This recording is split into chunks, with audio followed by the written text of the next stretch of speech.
Alors, salut à tous, c'est Rastaquaire pour un nouveau tutoriel. Alors, dans ce tutoriel, je vais vous expliquer comment, grâce à After Effects, Boujou et 3D Studio Max, réaliser un tracking 3D avec intégration d'objets 3D. Alors, pour ce faire, on va passer par After Effects pour l'export en JPEG et l'import après. Boujou pour le tracking et 3D Studio Max pour l'intégration 3D. Voilà. Donc,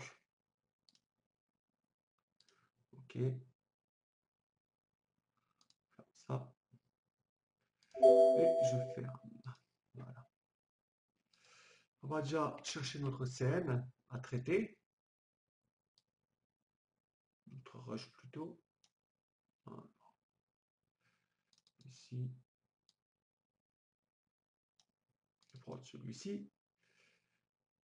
Voilà, je vais le faire glisser sous la ligne de temps, ce qui va avoir pour effet de me créer une composition. Clic droit, paramètre de composition, on ne touche à rien. Donc là, oui, c'est bon. Voilà, donc ici, on va chercher la partie qu'on veut traiter. B, N, pour sélectionner la partie à prélever. Raccorder la composition à la zone de travail. Voilà. Donc là, on a sélectionné la partie qu'on veut traiter. On voit ici mon fond vert que j'ai acheté sur Amazon une centaine d'euros. Il est très bien, il est pliable, donc c'est top. Si vous voulez faire un peu de chroma, achetez-vous-en un, quoi. Voilà, donc la scène est éclairée par contre par 3D Light. Voilà, en softbox. Donc voilà. L'avantage d'avoir des lumières comme ça, c'est à moins que vous alliez dehors quand il y a un beau temps assez clair, donc là, c'est pas de souci. Mais si vous êtes à l'intérieur avec des ampoules, on va dire, ben, l'éclairage sera trop chaud et ça va pas le faire, quoi. Donc on doit avoir des éclairages adéquats. Donc ici, composition, on va ajouter un fil de méthode de rendu et faire un rendu en, en JPEG. Voilà. Ok, on va chercher le répertoire de destination. Ici, c'est très bien pour moi. Voilà.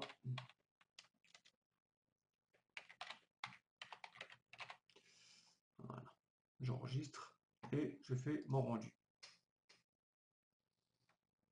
Voilà. Je mets un peu en pause, donc ça se fasse. Non. Donc on voit un peu ici sur mon visage que je me suis mis des repères en fait, hein, simplement pour qu'il y ait plus de points de track.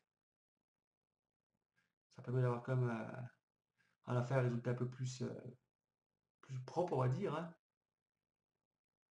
Et ces points de track, en fait, plus il y en a, mieux c'est. Donc voilà, j'ai collé les scotch de façon symétrique, comme je vais le dire. Donc voilà, je vous conseille de le faire. Vous pouvez peut-être essayer avec du verre, je vais pas essayer, peut-être que ça marcherait mieux. Je ne sais pas, mais bon, toujours est-il que. Donc j'ouvre Boujou, voilà qui est fait, et j'apporte ma séquence.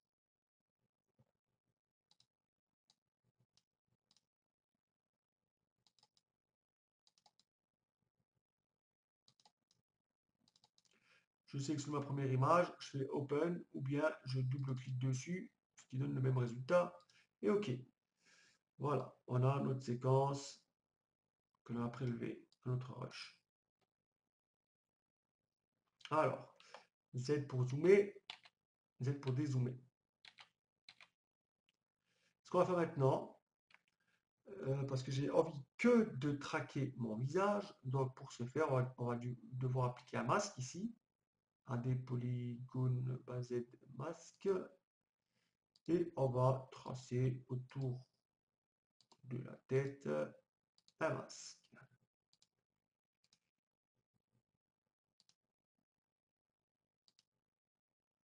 Voilà. On peut déplacer les arêtes du masque ou soit les points. Alors voilà ce qui se passe. On va à Advanced 7 pour voir. On voit ici que toute la scène est traquée, sauf mon visage. Donc pour éviter ça, on fait quoi? On va inverser le masque, clic droit dans le masque, invert masque. On peut très bien aussi passer par ici, hein. Hop là.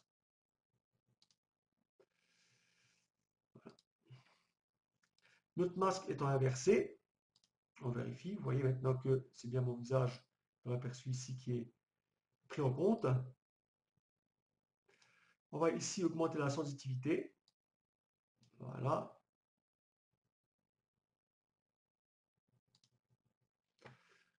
Par contre, ici, on va animer le masque. Donc, on va avancer de quelques images pour voir ce qui se passe. Pour l'instant, ça va. Là, ça va. Ici, on doit animer le masque.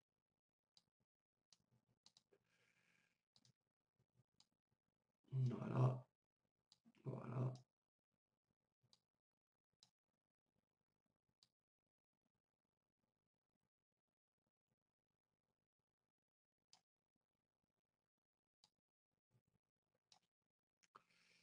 Quand on anime le masque, eh bien, il y a des interpolations qui sont faites.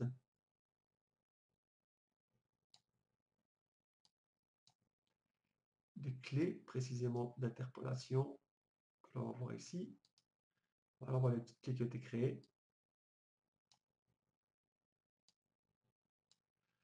Voilà, et comme ça permet d'avoir une meilleure isolation de mon visage pendant le tracking.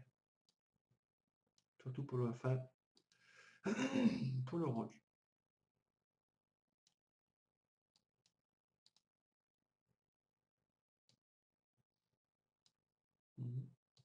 Voilà,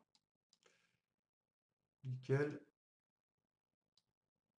Hop là, on déplace tout ça. On essaie d'aller un peu plus vite. Enfin, pour moi, pour raccourcir surtout la vidéo. Hop là. Des fois, on pense aller plus vite, on va moins vite. Voilà. Ici. Hop. Voilà.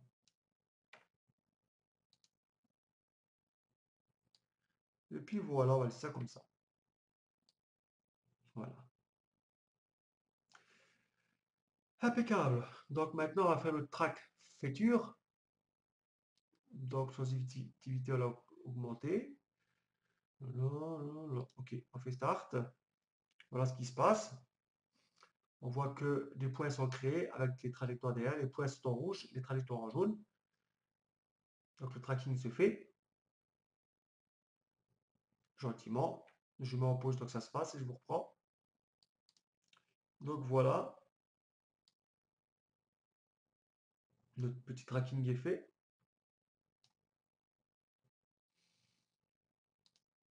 Impeccable.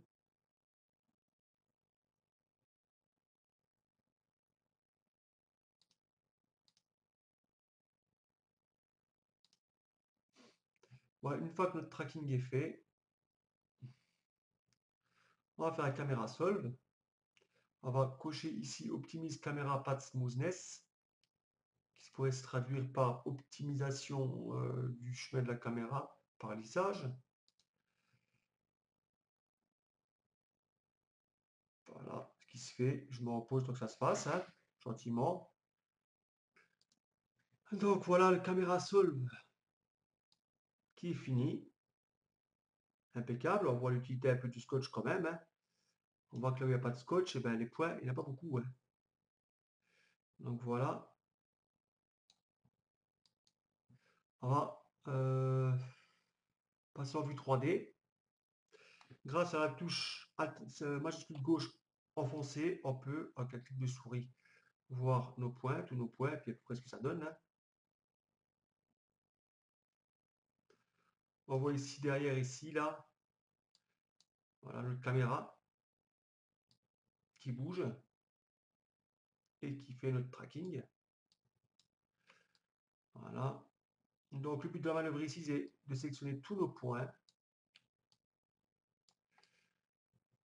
Voilà. Voilà, ok. On voit ici, par contre, ici le point jaune là, c'est le point 0. On va garder un point de référence pour savoir reconnaître le haut et le bas de notre track, on va dire, hein. 0, 384, ouais, 0 c'est bien. Voilà. Donc, on resélectionne tous nos points. Hop, on casse, on n'a pas oublié un. OK. 3D Task, Generate Mesh, Usine, Current Frame. Voilà. On a quoi? On a un maillage qui est créé en fonction des points de track. Ce maillage ressemble à peu près à mon visage, plus un peu que près. On passe ici en double vue pour se rendre compte que notre maillage suit notre visage. Voilà. Donc, puisque tout va bien, on va exporter ce caméra solve. Alors ici, on va modifier quoi déjà? La trajectoire, enfin le chemin de sauvegarde. Numéro, séquence boujou, ici. Je laisse le nom tel qu'il est. Déjà, je vais exporter type, plutôt 3D Studio Max. Moving Camera Static Scene, on change, on inverse en fait. Hein. Static Camera Moving Scene. On change ici l'échelle, on la passe à 20, car c'est l'échelle d'export qu'il faut pour 3D Studio. Et on va maintenant passer par notre chemin utilisateur, Instagram PC. Ça, c'est mon répertoire de destination. J'enregistre, 3D Studio Max, etc. Et on sauvegarde. Voilà, on a déjà sauvegardé, c'est bien. Donc voilà, on va maintenant dans 3D Studio Max.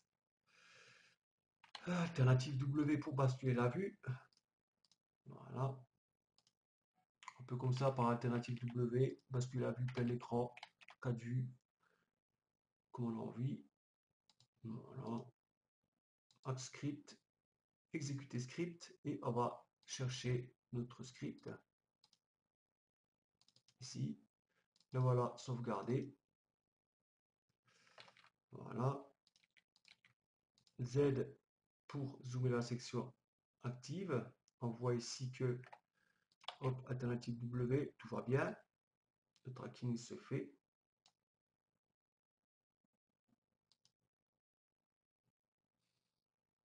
Voilà. Photo 93, le 0. Donc on sait bien ici qu'on est en bas. Voilà. Ici, je crois, 384 en haut. Et mon petit 0, donc on sait qu'on est déjà bien positionné. Voilà, on fait quoi maintenant? On va ici dans Assistant, créer assistant, factice. Tu viendras créer un nul sous After Effects. Voilà. En zoomant sur notre scène, ici, on voit bien que hop, tous nos petites croix là, en fait, elles sont nommées ici. On voit. Elles ont tout un niveau d'attribuer, sauf ici la croix centrale, référence point. C'est le point de référence dans le mouvement. Si on peut dire ça comme ça. C'est le point de référence central.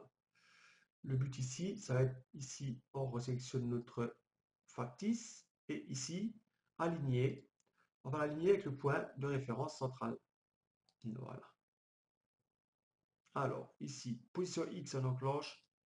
Z avec Y aussi. Centre, on reste sur le centre quand c'est le cas. Sinon, c'est par exemple ici, on bascule au centre. Position X, Y, Z, activé. On applique, on fait OK. Voilà. Maintenant, ce qu'on va faire, on va sélectionner notre point ici, référence point. En gardant CTRL appuyé, on clique sur la caméra. Ici, on enclenche, ouais, on enclenche le cadenas. On vient ici dans Select and Link, sélection et liaison. On l'enclenche et on va ici, on voit glisser et déposer. On voit que eh ben, notre croix là de référence, notre caméra sont sélectionnées. On va ramener ça sur le factice. Voilà. Comme ça, ils sont liés ensemble. Si on veut modifier quelque chose maintenant, eh bien, on passera par le factice automatiquement. Une rotation ou quoi que ce soit, ce sera le factice que l'on va utiliser. Voilà. Donc là, on est bon. Maintenant, on va faire alternative B, ici. Et on va configurer notre arrière-plan de fenêtre. Ici, dans arrière-plan, on va utiliser les fichiers. Animer arrière-plan, si ce n'est pas le cas, enclenchez-le. Choisir un fichier. Ici, on voit qu'il y a un fichier Eiffel qui est automatiquement créé. Double-clic dessus, appliquer à la vue active. Alors, commencer à... Voilà. Voilà. OK. Parce que maintenant, il a commencé à l'image 2. Donc, c'est pas grave, j'ai modifié ça, hein. Voilà, si je fais ça, j'applique 2, on applique. Voilà, donc je passe même à l'image 1. Non, parce qu'on a 208. Donc, je reste sur 2. Ici, commencer à l'image 0. J'applique à la vue active OK. Voilà. Donc, mon environnement maintenant, eh ben, l'arrière-plan, c'est ça. C'est ce qu'on voit. Alors, si je fais un rendu, qu'est-ce que je vois? Je ne vois rien. D'accord? Et c'est tout à fait normal. Parce qu'en fait, l'arrière-plan là, animé ne sera pas rendu. Par contre, si je vais sur rendu, que je vais dans environnement, ici, voilà, on a du noir. Si on change la couleur d'arrière-plan, par exemple en jaune, ok, on fait un rendu, on aura un rendu jaune. La seule chose qui est rendue ici, c'est la chose que l'on ne voit pas, l'environnement. On pourrait très bien mettre une image dans l'environnement si on voudrait, ou un matériau, n'importe quoi, mais non. Voilà, donc tout de suite, ce qu'on va faire maintenant, on le fera après. Voilà. Donc maintenant, on va ici dans dessus, cliquez ici, et on va activer ici afficher zone d'image valide. Pourquoi? Parce que là, en fait, on n'est pas en 1920 par 80, le format qu'on aura exporté, mais dans un format 3DS. Donc, on va ici cliquer dessus, et voilà ce qui arrive. Là, on est vraiment en 1920 par 1080. Mais on n'a toujours pas notre tracking là. Hop là. Hop là. Voilà. Ce qui arrive quand on... Voilà, c'est pas grave. On n'a toujours pas notre tracking là qui est aligné en fait sur notre visage, on va dire, hein. Pour que ça se fasse automatiquement et aussi simplement que possible, on va sur caméra ici, caméra 1. Et voilà notre tracking qui est parfaitement appliqué à notre mouvement et à notre rush. Voilà. Donc ça, c'est fait, c'est impeccable, on voit que tout va bien.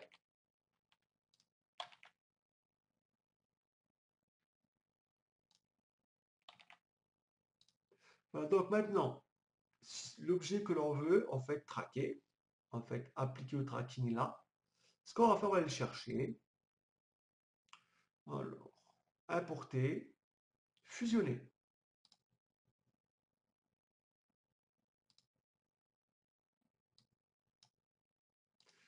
Voilà, je vais prendre ce que j'ai préparé pour moi.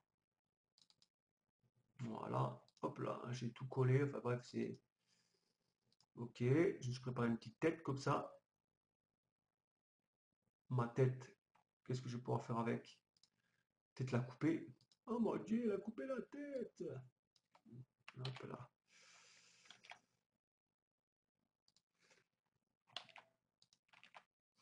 Voilà. Donc je sélectionne ma tête comme ça. Et je vais aligner ici sur mon nul. Voilà, aligné sur le nul. Position, la même chose qu'avant, X, Y, Z, au centre, s'il vous plaît. Appliquer, OK. Voilà. Alors, la tête, où est-ce qu'elle est?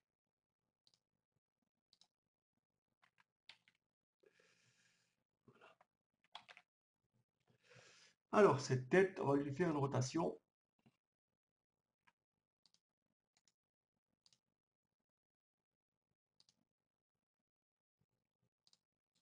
On va lui faire une petite rotation ici.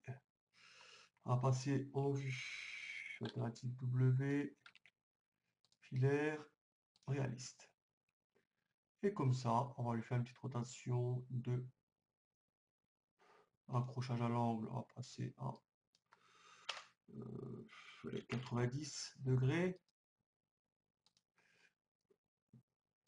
Et ici, oups, là, autant pour moi. Voilà, on va cliquer, on va enclencher ce truc. Voilà. Alors,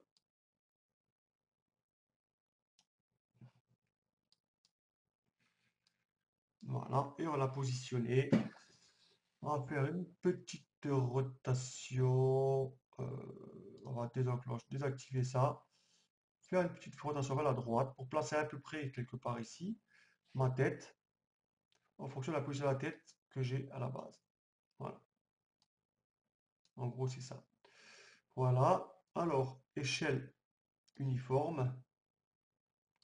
On va augmenter la tête, ou plutôt la taille de la tête. La placer correctement dans l'environnement. Voilà. Après, bon, après, voilà, voilà, nickel. Voilà. Alors, pour la suite, c'est simple.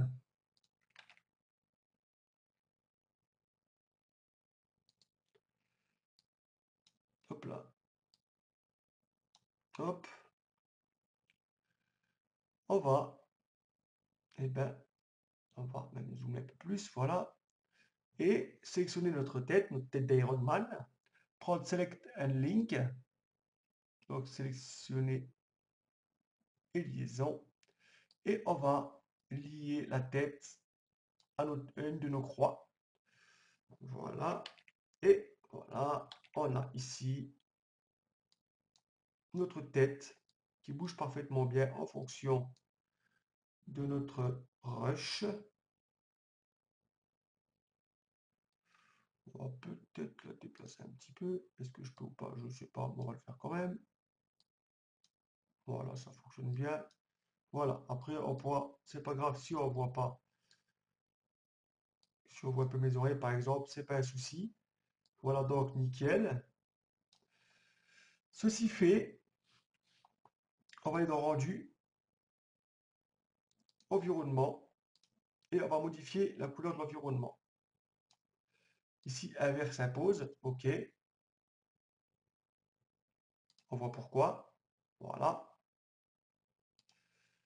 Simplement pour après, pour le Kalight. Voilà. Alors, configuration de rendu. Voilà. Ici, on peut choisir le moteur de rendu. Le balayage par défaut pour moi, hein, de ce que je fais. Ok. Le reste, on touche pas. On est bien en 1920 par 1080. Voilà. On va aller dans sortie rendu. Non, attendez. Hop. Alors, sortie temps unique, non, parce qu'il n'y aura que de la première image qui sera rendue ou celle sur laquelle on se trouve. On va prendre segment de temps actif de 1 à 209, donc les images qui composent notre rush exporté en JPEG. Voilà. Maintenant, on va dans Fichier, on va configurer ça. Tous les formats, non.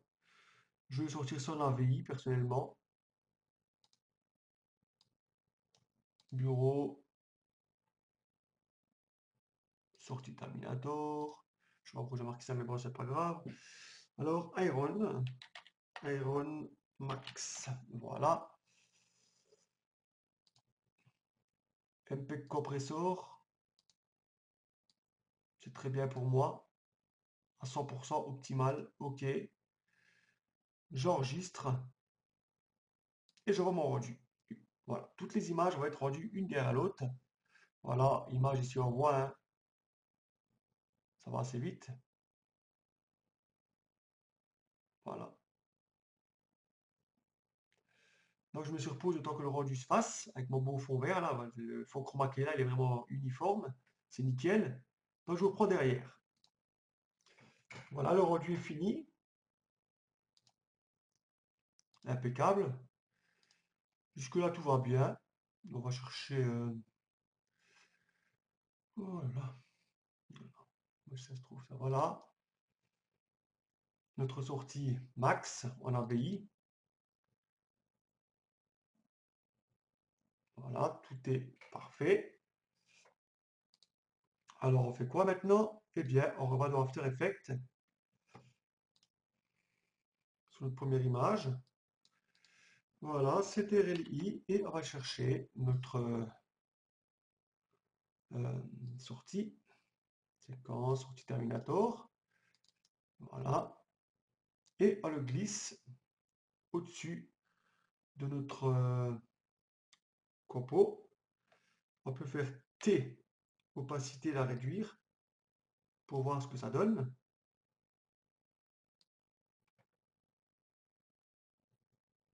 Voilà, impeccable. On remet ça à fond. En ayant sélectionné notre fichier de sortie ironmax.avi, on va dans animation, effet plutôt, masquage, Keylight,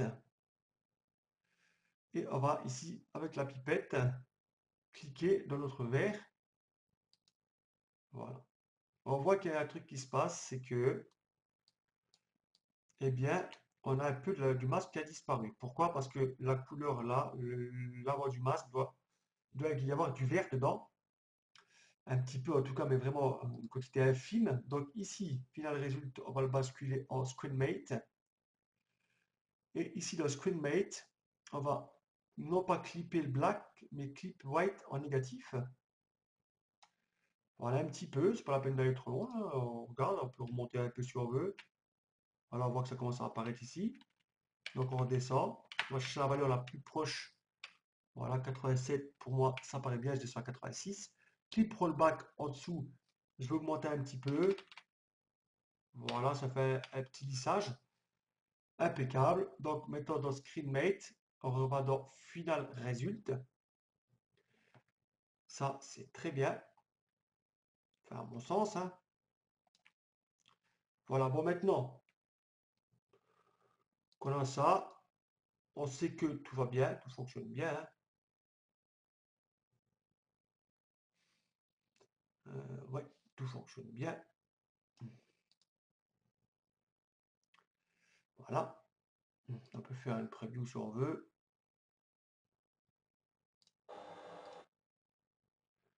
Voilà, donc là, si on se met là, on voit qu'il y a un petit décalage qu'on fait. On peut déplacer ce calque. Je pense pas que ça pose problème pour la suite. Voilà, aucun problème. Alors, si, petit problème ici. On va se mettre bien en face et on va le positionner comme ça. Voilà, ce qu'on peut faire maintenant pour voir un peu ce que ça donne un peu mieux, on va s'occuper de mon arrière-plan. Effet. Non, on va mettre un masque ici. On utilise le petit plume de masque là. Voilà, et on va ici, hop, autour du fond noir là. On va tâcher de pas déborder. Voilà, bon après, je sais pas comment vous allez faire, mais bon, moi j'ai mon fond vert, hein. Et si je vous en procurez un, pour le prix, franchement, c'est dommage, ils sont privés. Voilà, le fond transparent est activé. On va dans Effet, comme on a fait tout à l'heure, en ayant pris soin de sélectionner le calque, Effet. Alors, excusez-moi, c'est ici. Effet, masquage, Keylight. Pareil que tout à l'heure, on sélectionne la pipette et on clique. Je vais désactiver le fond pour avoir un noir, pour voir le blanc où il se trouve. Et on fait comme tout à l'heure, on va chercher ScreenMate. ScreenMate Clip Black. On augmente un peu. Voilà. Et Clip Right, on redescend un peu la valeur. Nickel. Et comme tout à l'heure, je augmente un peu le lissage du contour. Et je rebascule en final résultat. Impeccable. Donc voilà, on a un peu comme ça notre petit fond. Voilà. Voilà.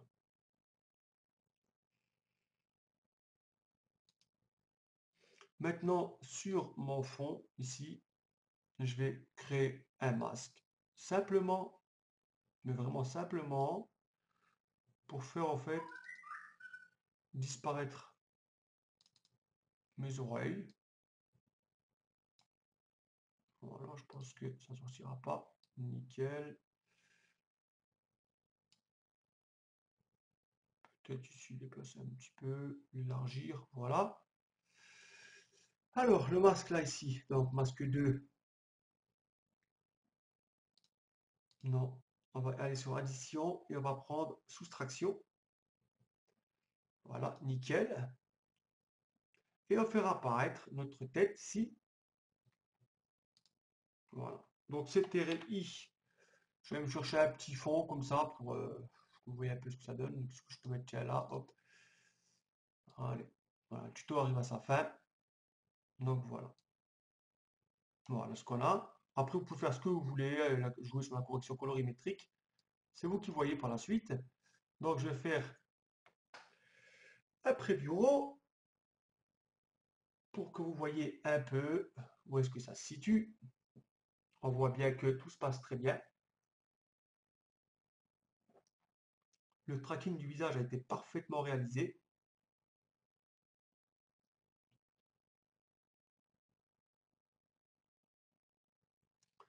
Voilà. Après, rien ne nous empêche de remodifier un peu le masque pour cacher un peu tout ça.